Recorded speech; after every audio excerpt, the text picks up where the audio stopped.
안녕하세요. 달입니다. 엊그제 있었던 일인데요. 아주 이상한 사람이 달과 함께를 찾아왔습니다. 달과 함께가 전에 본 듯도 하고 한 번도 보지 않은 듯도 한 그런 사람이었습니다. 얼굴은 불그레했고요. 술을 마신 것 같지는 않았습니다. 머리는 약간 산발을 했는데 일부러 오랫동안 손질을 안 한 채 방치한 듯한 금발이었죠. 헤어스타일과 똑같은 스타일의 수염이 턱과 뺨을 덮고 있었어요. 나이는 히스토닉계 외국인들이 흔히 그렇듯이 어림잡기가 어려웠는데 60대 후반 정도쯤.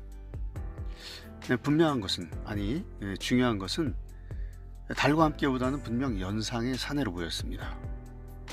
이 동방예의지국에서 나오고 자란 사람답게 달과 함께는 이 노인 방문객한테 정중히 인사를 하고 손을 내밀었습니다. 달과 함께가 내민 오른손은 사람들이 처음 만나서 서로에게 적개심을 품고 있지 않다는 것을 몸으로 증명하는 세계 공통의 바디랭귀지 악수를 청하는 몸짓이었습니다. 남자끼리인데 어때? 이런 내심도 있었고요.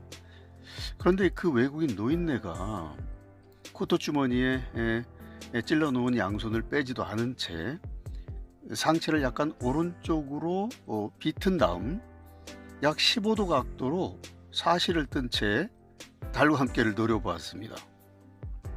그 순간 무슨 특수 효과처럼 그 사람 등 뒤로 시뻘건 휘장이 쳐졌습니다. 달과 함께는 깜짝 놀랐습니다. 놀랐다는 표현으로는 부족하죠. 기겁했다, 놀라 자빠질 뻔했다, 이런 표현도 충분하지는 못합니다. 과연 어떤 장면이었고 어떤 자세였을까요? 이 당황을 하니까요, 쉬운 일을 어렵게 만들고 있네요. 지금 제작하고 있는 유튜브의 썸네일을 보세요. 그렇습니다. 이런 모습, 이런 장면입니다. 달과 함께가 순간 패닉에 빠질 만도 하죠. 자, 이제 본론이 이어집니다. 이상한 사람은 사람이 이상한 것 이상으로 더 이상한 말을 했습니다. 달과 함께, 그대가 요즘 유튜브라는 곳에서 지성을 노예로 부리는 글이라는 코너를 혼자 찢고 볶고 있다는 걸 잘 알고 있다. 그는 투박한 발음으로 스페인어를 하고 있었습니다만 무슨 귀신이 쓰였는지 달과 함께의 귀에는 그 사람의 말이 한국어로 동시 통역되어 들려왔습니다. 보름 전에 달과 함께가 만난 후배 이윤규 군이 있었는데요. 그 친구 스페인어 잘한다고 자랑질을 했는데 스페인어에 존댓말과 예산말이 있는지 없는지 전혀 기뜸해준 바가 없기 때문에 반말을 하는 노인네에게 달과 함께는 좀 기분이 상했습니다. 그건 그렇고요. 각설하고 노인네가 주워 섬긴 말을 더 옮겨보겠습니다. 네, 달과 함께, 그대가 요즘 유튜브에서 지성을 노예로 부리는 글이라는 코너를 지지고 볶고 있다는 걸 잘 알고 있다. 그런데 유감이다. 그 코너를 듣자 하니 유명하지는 않지만 유명한 이들이 쓰는 글보다 훌륭한 글을 낭독하고 있다는, 낭독되고 있고 달과 함께 자네가 그 훌륭한 글들에 대해 어쩌고 저쩌고 벤발 사족을 달고 있는 건 비유가 상하긴 하지만 훌륭한 글들을 소개하는 일을 일삼아서 자주 하고 있다는 걸 감안해서 참아주기로 하였다. 그런데 갑자기 화가 나려고 하는데 왜 나의 글을 그 코너에서 낭독하지 않는 것인가? 나로 말하자면 평생에 걸쳐 글을 쓰는 둥 마는 둥 하면서 정말이지 유명해지지 않으려고 노력했다. 유명해지지 않는 게 내 삶의 목적이었다. 나는 인생 전부를 그 목적을 위해 바쳐왔고 헌신했다. 달과 함께, 정녕 그 사실을 모른단 말인가? 대답해라. 지성을 노예로 부린 글을 쓴 사람이 누구고 노예로 부린 사람이 또 누구인가? 네, 전하는 말이기 때문에 그 사람 특유의 쇠를 땅에 긁는 듯한 그런 보이스 컬러와 동굴을 울리는 듯한 에코, 잔향 효과라고 하죠. 이 에코 같은 걸 재현할 수 없어서 참 아쉽습니다. 영화배우 이경영과 로커 전인권을 섞은 듯한 그런 목소리라고 할까요? 또 한숨을 내쉰 다음에 두 팔을 앞으로 내밀어서 호소하는 장면에서는 미국 컨트리싱어 케니 로저스를 연상케도 했어요. 아무튼 노인의 말을 듣고 나서 달과 함께는 마음이 좀 놓였습니다. 무슨 영문인지는 모르겠지만 이영만리 한국당, 달과 함께가 사는 곳까지 찾아온 노인이 말입니다. 유튜브 달과 함께를 열람하고 좋아요를 눌러주는 구독자 중에 한 사람이란 걸 알았기 때문입니다. 네, 뭐 그렇다고 달과 함께가 경계심을 아주 푼 건 아니었는데요. 틈을 주지 않고 속사포처럼 말을 쏟아내는 그가 나이 탓인지 한숨을 쉬어갈 때를 놓치지 않고 달과 함께가 물었습니다. 어르신, 그런데 어디서 오신 누구신지요? 조남을 여쭤봐도 신뢰가 되지 않을런지요? 평소에 달과 함께가 뭐 이렇게 공손한 사람은 아니었는데, 아무튼 이 질문에 노인의 상기된 표정이 조금 누그러졌습니다. 뭐 달과 함께가 내 얼굴을 알아보지 못할 만큼 내가 유명하지 않다는 거 아니요? 내가 지성을 노예로 부리는 글에 들어갈 자격이 있소 없소? 이 노인의 말투가 해라체에서 하계체로 격상되었습니다. 달과 함께는 노인이 싸우러 오지는 않았다는 걸 다시 한번 확인했죠. 달과 함께는 말했습니다. 제가 알아볼 만큼 유명하진 않지만 누구나 하나쯤은 갖고 있는 이름이라는 게 있다면 무명한 건 아니고 유명한 것일 테죠. 짐짓 농담까지 던져보았습니다.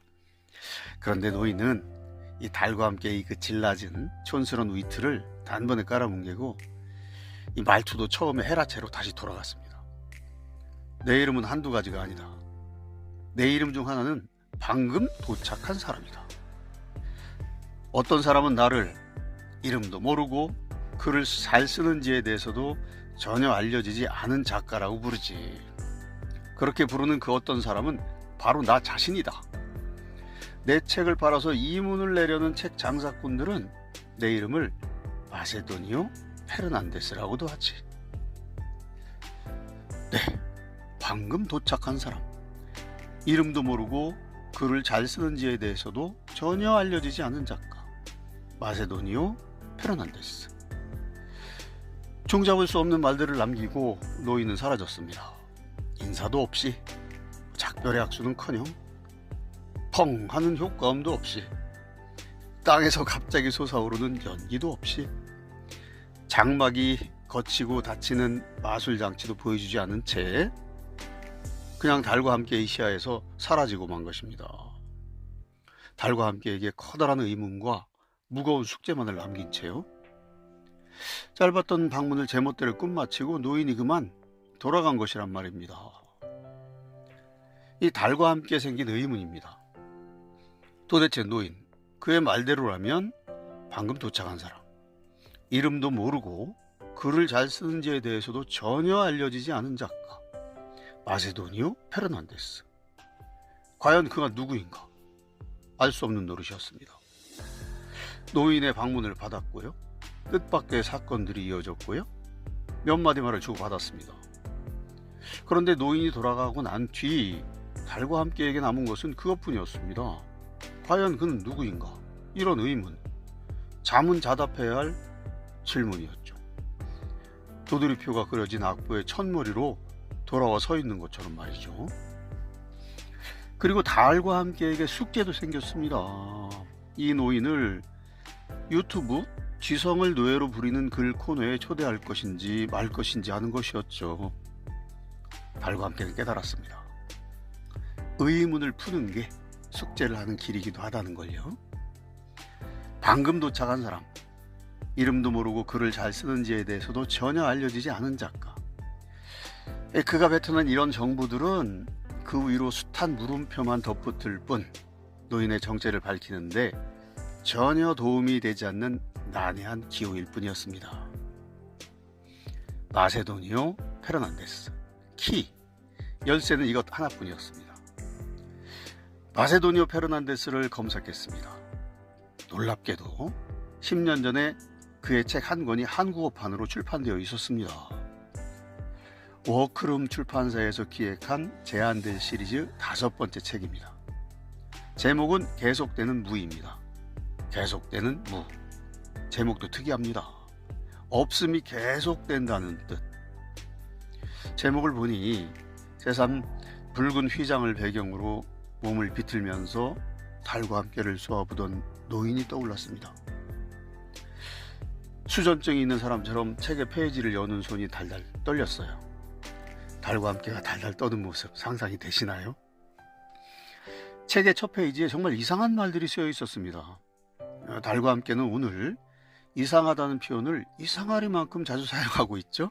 한 번 더 해야겠어요. 마세도니오 페르난데스는 정말이지 이상한 사람이었습니다. 아르헨티나 사람이고요. 1874년에 태어나서 1952년에 사망했습니다. 우리나라가 지난 세기에 한참 내전 중이었을 때 저 세상에 간 사람입니다. 옛사람입니다. 아주 오래전에 하데스로 떠난 노인. 그런데 노인은 자신을 방금 도착하니라고 소개합니다. 자, 그렇다면 방금 도착한 데가 어디일까요? 노인의 책 15페이지에 쓰여 있습니다. 노인이 방금 도착했는데 방금 도착한 그 세계는 문학세계입니다. 노인은 문학세계에 방금 도착한 사람입니다. 그러니까 노인은 문학세계에 이전에도 이후에도 없던 또 없을 그런 사람, 그런 작가라는 것이죠. 문학세계 이전에도 이후에도 없는 없을 작가. 가만히 생각해 봅니다. 생각해 보니 이 표현은 이상하지 않은 표현입니다. 조금 전까지만 해도 이상한 표현이었는데 이상하지 않은 표현이 되었어요. 작가는 다른 수많은 작가들처럼 같은 이름, 즉 작가라고 불려지지만 작가는 오직 그 한 사람일 뿐입니다. 그러니까 문학세계의 작가는 최초의 인류로 나타납니다. 그런 최초의 인류만이 작가라는 이름으로 불릴 수 있는 사람이죠. 딱 한 번만 최초의 인류로 등장하는 것이 아니라 글을 쓸 때마다, 책을 낼 때마다 최초의 사람이 됩니다. 영화감독 이창동 감독이 그랬다죠. 다음번 작품은 이번에 만든 작품에서 가장 멀리 있는 걸 만들겠다. 새 영화를 개봉할 때마다 영화 세계에 방금 도착한 사람, 최초로 등장한 사람이 되겠다. 그런 말입니다. 마세도니오 페르난데스. 이 노인이 쓴 이제 방금 도착한 사람이란 표현이 조금씩 낯익어지기 시작하네요. 그런데 이름도 모르고 글을 잘 쓰는지에 대해서도 전혀 알려지지 않은 작가라는 것은 또 어떤 사람을 말하는 걸까요? 이 달과 함께 바쁩니다. 노인은 짧은 시간 동안 방문했는데 달과 함께가 긴 시간 동안 해야 할 일을 남겼어요. 할 일이 많을 때는 그 일을 혼자 하지 않고 남들과 같이 하는 게 좋겠죠? 다행히 달과 함께보다 먼저 작가의 방문을 받은 이들이 이 지상에 몇 사람이 더 있었던 모양이에요. 그 사람들이 남긴 노인의 방문기가 있어요. 나일선 소설가도 그중 한 사람입니다. 나일선 작가가 마세도니오 페르난데스에 대해 쓴 글을 참고하겠습니다. 좀 읽기 좋게 달과 함께가 문장을 좀 바꿨습니다. 나 작가의 글입니다. 마세도니오 페르난데스에겐 앞으로 자신이 쓸 소설에 대한 약속과 예고 자체가 바로 문학이었다. 그는 자신이 쓰기로 계획한 글을 쓸 생각이 없었으며 계획을 이루지 않은 상태로 놔둠으로써 현재와 미래의 자리를 뒤섞어 그의 글이 계속 열려 있을 수 있게 만들었다. 많은 글을 썼지만 자신의 글에 전혀 가치를 부여하지 않았고 따로 보관하거나 정리하지도 않았다. 그것을 굳이 책으로 출간하려는 생각을 갖지 않았다. 자신의 생각이 책이란 형태로 묶이지 않고 자유롭게 이곳저곳을 떠돌아다닐 수 있게, 그러다 사라질 수 있게, 그래서 더욱 어떤 틀에도 갇히지 않고 확장될 수 있게 하기 위함이었을 것이다. 생전에 책을 출간한 적도 있으나 그의 책이 제대로 출간되기 시작한 건 사후의 일이었다. 그는 자신의 글을 전혀 아카이빙 하지 않았기에 보다 못한 동료들이 그가 버린 것들을 모아서 따로 보관하였다. 나중에 아들이 모으고 선별한 메모들을 바탕으로 그의 전집이 출간될 수 있었다. 네, 제가 조금 변형한 나혜선 작가의 글이었습니다. 이 계획만 하고 글을 쓰지 않기, 쓴 글을 보관하거나 출간하지 않기, 이 상식을 부숩니다. 마세도니오 페르난데스, 다시 이상한 사람이 되었습니다. 어느 코미디언이 했던 말, 정말 왜 이러는 걸까요? 이 의문을 풀기 위해서 이번에는 마세도니오 페르난데스와 생전에 교류하고 문학적 작업도 함께했던 보르헤스의 말을 들어보겠습니다. 보르헤스, 호르헤 루이스 보르헤스에 대해서는 할 말이 너무나 많지만 오늘은 그 사람의 자리가 아닙니다. 생략하겠습니다. 이 마세도니오 페르난데스를 자신의 정신적 스승으로 생각했던 보르헤스예요. 그는 이렇게 말했습니다. 마세도니오에겐 문학이 사유보다 덜 중요했고 출판이 문학보다 덜 중요했다.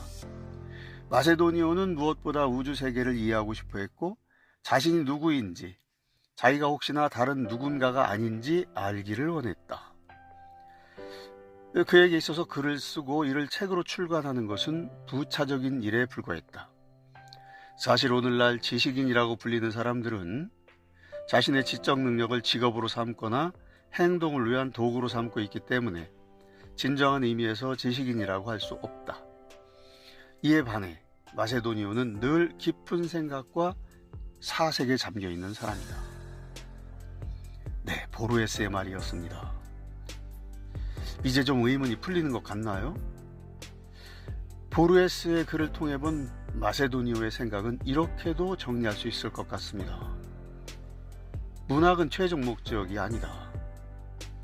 우리의 삶의 최종 목적은 사유하는 것이고 삶과 우주를 이해하는 것이다.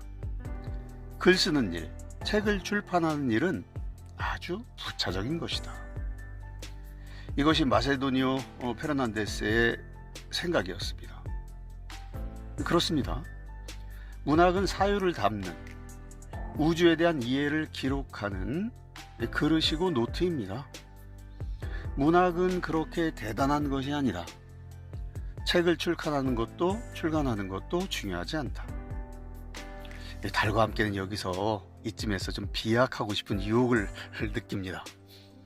마세도니오 페르난데스는 문학 때문에 죽고 살 필요까지는 없다고 생각한 듯 합니다. 지금까지 소개한 내용 말고도 마세도니오 페르난데스에게는 괴짜 같은 면들이 많습니다. 다음 편에 그런 일화들과 그의 글들을 소개하려고 합니다. 그런데요, 이번 컨텐츠를 마무리하는 시점에서 의문이 듭니다. 마세도니오 페르난데스는 왜 달과 함께를 찾아왔던 걸까요? 그렇죠. 지성을 노예로 부리는 글 코너에 자신을 소개해달라고 부탁, 아니 일종의 경고를 하려고 온 것 같습니다. 정말 왔냐고요? 네, 정말 왔습니다. 꿈에? 아닙니다. 영혼이? 아닙니다. 살아있는 모습으로 육체를 지니고 정말로 그가 왔습니다. 계속되는 무의 세계는 그런 세계입니다. 계속되는 없음은 계속되는 있음입니다. 계속되는 없음이 있음으로 되는 것은 예술이 변화와 생산의 계기이기 때문입니다. 마세도니오 페르난데스는 책에서 말합니다. 예술은 존재하지 않는 현실을 창조한다. 진정한 예술은 하찮은 정보나 교훈을 주는 것이 아니라 정말로 가짜인 것을 추구한다. 한 번 더 낭독해 보겠습니다. 예술은 존재하지 않는 현실을 창조한다. 진정한 예술은 하찮은 정보나 교훈을 주는 것이 아니라 정말로 가짜인 것을 추구한다. 노인의 방문을 받고 달과 함께는 하룻밤 하룻낮을 고민했습니다. 마세도니오 페르난데스를 유명한 사람으로 구분할 것인가? 유명하지는 않으나 유명한 사람보다 더 글을 잘 쓰는 사람으로 판정할 것인가? 노인은 지성을 노예로 부리는 글을 쓴 사람인가? 달과 함께는 답을 찾았습니다. 짧았던 그의 방문기를 써서 세상에 널리 알리자. 다음 편에 이어가겠습니다.